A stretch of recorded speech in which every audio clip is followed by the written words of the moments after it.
Right, in the bottom left playing Valder, we have Adamziel Oh, versus interesting capture order. Sedgehun Going playing forward with Valder. Commander. Ooh, and you're right, this is a very interesting capture order. We don't normally see the commander go this route. Right, and it's because it's slightly less efficient because you can't chain into that second village, but it does give you some different options which opponent may not be prepared for.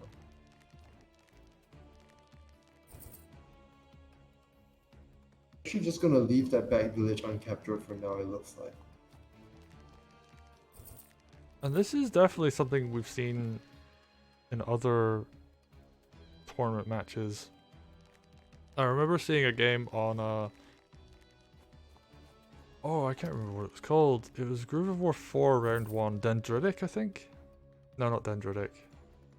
No, it was it Sidewinder, where Sedge did the sending the commander down the side thing, and then like got groove really early as Uru. That wasn't what I was thinking of, but it is a good example of the same thing. But basically, they left a village that everybody would normally capture and just charged forward with their army and got very close to winning through it. The strategy didn't cause them to lose, it was like something else that happened later in the game. Ooh, and he heals. Oh, when you get Groove with Valder, you use Groove with Valder. That's true. Exceptions being like if you can kill units and just continually kill units with your commander. But yeah, generally speaking. I actually love I this hit even on the thief, by the way. Just because it yeah, it makes it very hard for the thief to steal anything now.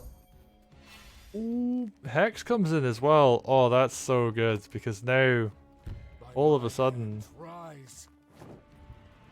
this thief is like really vulnerable to getting killed. Yeah, even I think it might be below 10%, and then even with a hex, it would just die. Ooh, skips a barracks build though, which I'm not a huge fan of, but But Siege does have the meat shield to counter that, so counterplay.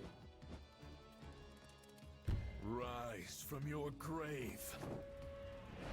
what are we gonna see here? Alright, just kills the sword.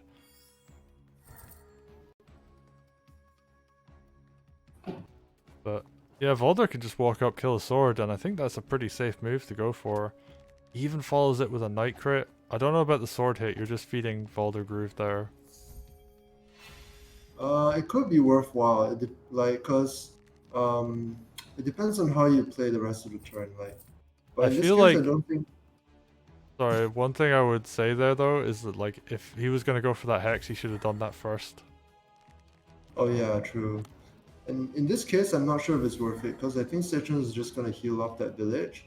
It's like commander damage is extremely valuable when they don't have anything to heal off of. And then you can get a lot of pressure, or you just win the game off of it. But in this case, when they have an easy heal, it's not as valuable to do that.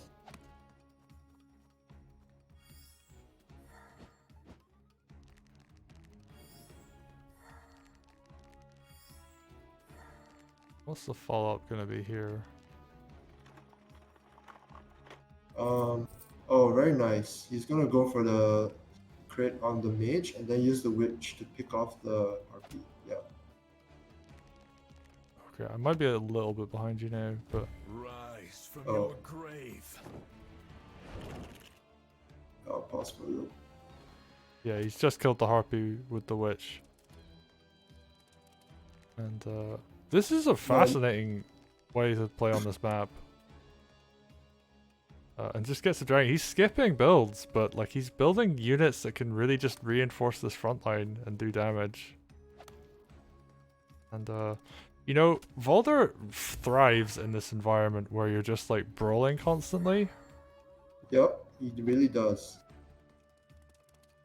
He's gonna take a hit on the archer. Oh, the archer's gonna go down.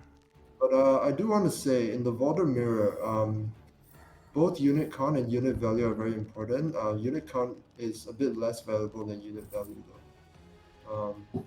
And it looks like so far Sedge is pulling ahead on both. Oh, but he gets the thief. That's really good.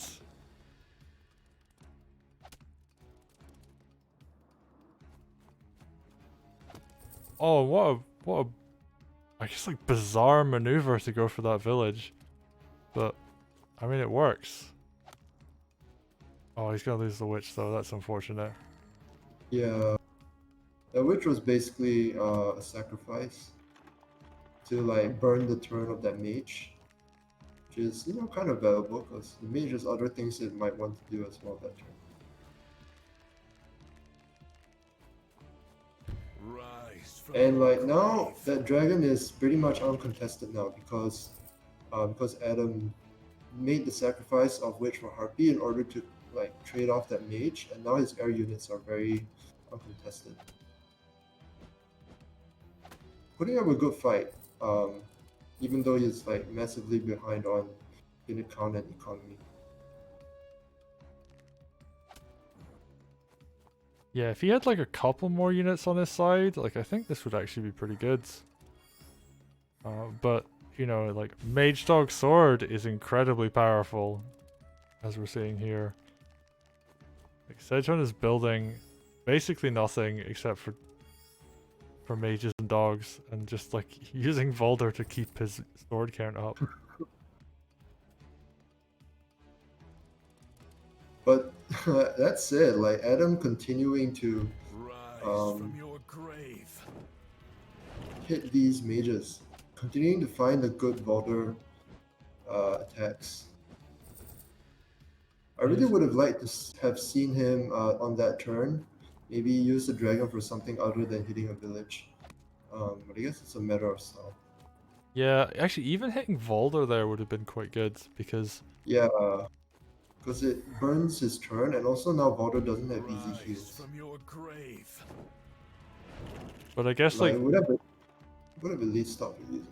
Sorry, go ahead. there's like a thing though, you really do want to care about like the economy because like okay, going for like good trades is really nice, but if you're just letting your opponent get ahead on money every turn, then it can start going horribly wrong. True, true. Oh, I don't think I've ever seen someone have 3 harpies in it. Oh, he gets the wagon with the harpy crit. Is a sentence I And didn't think I'd say, but like you notice Adam has formed a really nice air wall over here. Like 4 air units that are completely preventing Sedge from engaging with his ground units. And buys a 4th harpy, so Adam now has 4 4 harpies. Fascinating. he's got all of these dogs to play with. Valder, actually his Valder is so close to having groove again. He's just building mages and dogs and using his money on mage heals.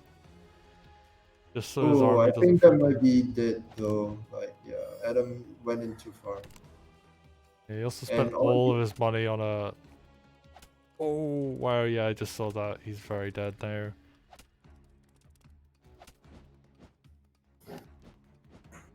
And actually, he's softening up all of these units, which is the thing he really shouldn't do, because that even more suicides that can go into him.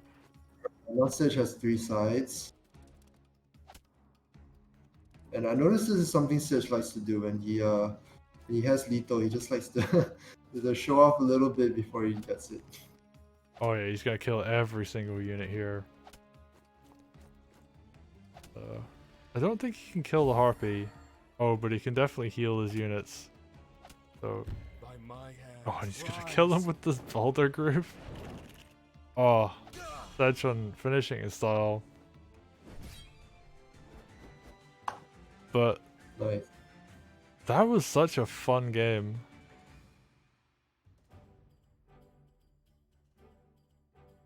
It really was. Like, I mean, that is very like scrappy, and like it ignores like there's definitely some rules you want to get into when you play competitive Wargroove. Like you want to use both of your barracks every turn, and you don't want Yep. to build too many harpies because like your opponent can just make a few mages and they're mages are generally much more useful to have than harpies, but despite all that, Adam, like, with the tools that he had, was playing very well, so True, I true. enjoyed it. Oh, and yeah, chat's right, he didn't win. It wasn't a draw, it was actually 2-0. Sorry, I'm so used to the being draws that I just immediately auto-piloted there. But yeah, 2-0 to Sedgehun. Well played.